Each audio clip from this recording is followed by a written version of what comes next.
I'm going to begin by asking about how it was kind of stepping back into these characters. It's been quite a few years now. Yeah, it was what was it, 6 years from 6 years when we finished the first show to when we came back for the movie? It's crazy. We feel like new people. We've grown up, we've taken time to grow as humans. When you're on a show or doing anything professionally as a child, it takes up a lot of your mental space, and you get ahead in certain ways but fall behind in certain ways. So now getting to come back as a fully more realized adult, we get to give more to the characters, and to see everybody. We have so much love for each other. I remember that first day on set. I mean, it was so surreal. It's so surreal. They rebuilt all the sets. It was amazing. Yeah. Yeah, it's very, very special, very emotional. Yeah. But I mean, you've obviously, yeah, like you said, you've kind of grown as actors and as people in that time. So do you think that kind of reflects where the characters are too in the show? Yeah, definitely. I mean, I think Max and Phoebe still are Max and Phoebe. I feel like we've probably changed more as people than Max and Phoebe absolutely. have. But they definitely have. I mean, when the show ended, we saw they were about to go take on running the T-Force and being actual superheroes. And I think coming back in the movie, like, they're a lot more confident. They're kind of running the show and the family now, which is fun to see. But they're still Max and Phoebe. They still the bickering is the same. Like, the way they love each other and support each other at the end of the day is the same. It's all in there.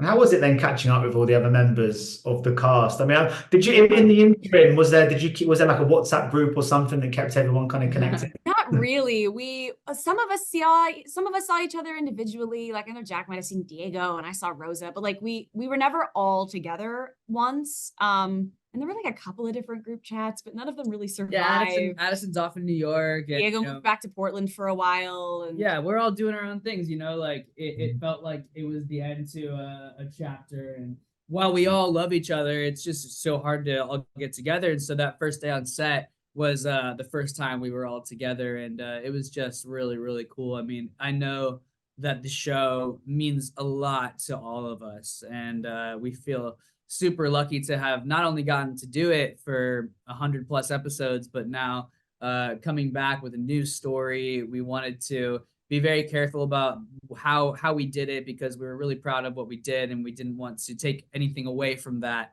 We only wanted to add to it, and I think we've done that in a meaningful way. Yeah, I'm in my 30s now, and I can tell you that you just getting everyone together in one place at one time, it just doesn't happen anymore. Yeah. It really has felt like it's like having like a high school reunion or something. It was really special, and it would not have happened without the movie. So, yeah. And of course, playing like Phoebe, obviously being siblings and stuff. I mean, obviously there is such a strong bond between brothers and sisters. I just wonder about how you go about kind of replicating that on screen. I mean, if you were going way back to when you first started, did you guys get the chance to kind of spend some time together when you first started out to help build that relationship? We already knew each other. We had gone to school together and acting school together for almost 2 years when we got cast on the show together. So we didn't have to start from scratch. We already felt kind of like brother and sister. And I think by the end of the first season, it was pretty cemented that like we were family.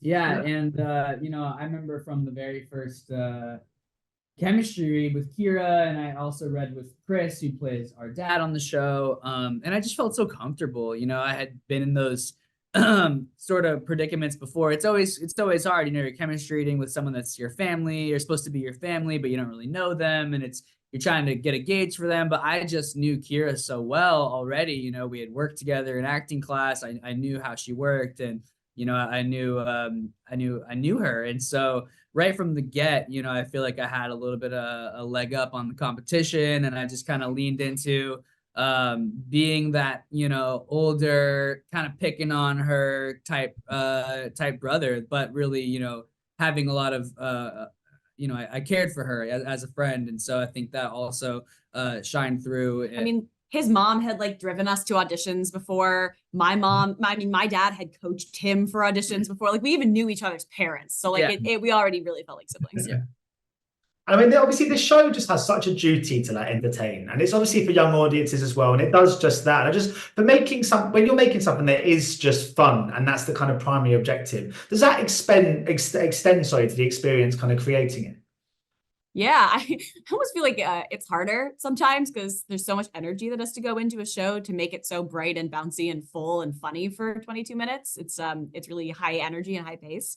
But yeah, it's great. It means that we get to genuinely laugh on set. Whenever we had a scene with Chris, like there was a 90% chance he was going to make one of us break because he's just so funny. Yeah.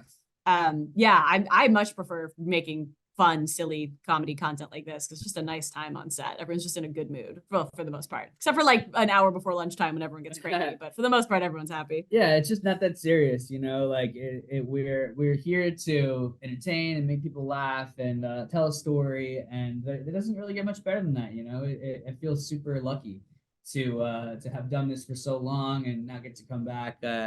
It's just so much fun, and we all love each other so much, and so hoping that people watch our movies so we can keep doing it. I mean, of course, you guys started so sort of young, and there's a lot of pressure that comes with being famous in the kind of teen years. I just wonder, was it quite hard to navigate your way around that? And what do you think helped both of you understand kind of the industry at that age and work through that whole situation? Because it's quite unique, I suppose. Yeah, I mean, for me, it was just my network of friends and family, just like my IRL support system. Definitely growing up on TV, growing up on social media was a very strange adolescence in ways that I think we both didn't even probably realize until more recently, because it was all we knew back then.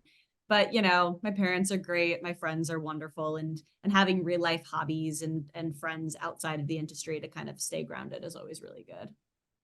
Yeah, it's always it's an interesting thing. I'm grateful for it to have influence, and that the thing that I did as a teenager, it has an impact across the world, and people come up to me in the UK and in Italy, and it's really, really special. But also it comes with its things that are difficult, perception and just being a public figure.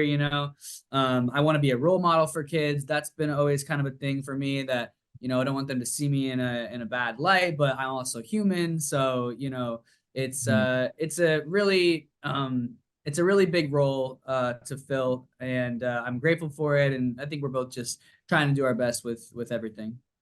Yeah, well, you've both got sort of wise heads on your shoulders. I mean, now you're working with kind of younger cast members who are kind of in the same position you would have been, 10, 12 years ago. Do you almost feel a bit of a duty now to kind of impart that knowledge and experience to help them be in the way you once were?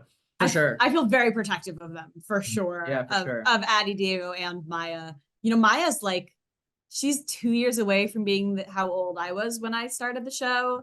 And Addie and Diego are now around the ages we were like towards the end of the show. So we definitely see ourselves in them, and we always like try to make sure that they're comfortable. And I know it was a really weird, really emotional experience for them too, even more probably than us because of the ages they were over the course of the show. And so we had some conversations early on in filming, just kind of really checking in and being like, are you guys okay? Like, is this super weird for you guys? And they're great. I'm really proud of them. I think they do really great work in this movie. I think Diego is so funny.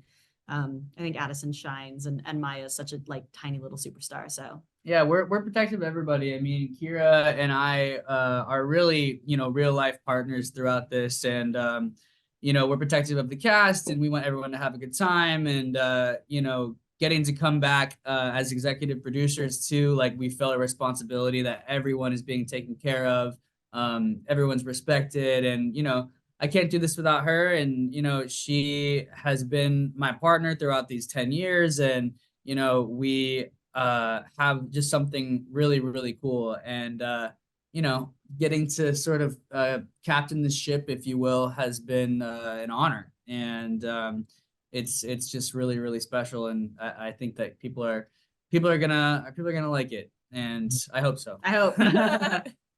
Because Jack, I mean, you were mentioning about obviously being sort of recognised and speaking to fans in Britain or Italy. I just wonder, I mean, this series has generated such a big following amongst young people across the years. Have you guys had any really memorable fan encounters in that time? I mean, we've had so many over the years, but I still probably have the most fondness for when you and I went to Universal City Walk, and it was our first time getting recognized in public, and it was like a mob because it was a show for some band that had like a similar age audience to us. You remember those? Yeah. And we went to see it and had a couple friends there, and we thought it would just be like a chill time, and then there was like a swarm of fans, and we had to have like security escort us out to find our cars, and we were like, I don't know, like 16 and 17, and we were like, bro, this is crazy. Yeah. Like it was probably fun. I haven't thought about that in a long time. Yeah, remember we went to the Starbucks and they like came into the line to like say hi. And like up until that point, like some of my friends had been in the spotlight in that way, and I had only really seen that from the outside. And it's interesting you bring that up because that really was like the first time that we felt that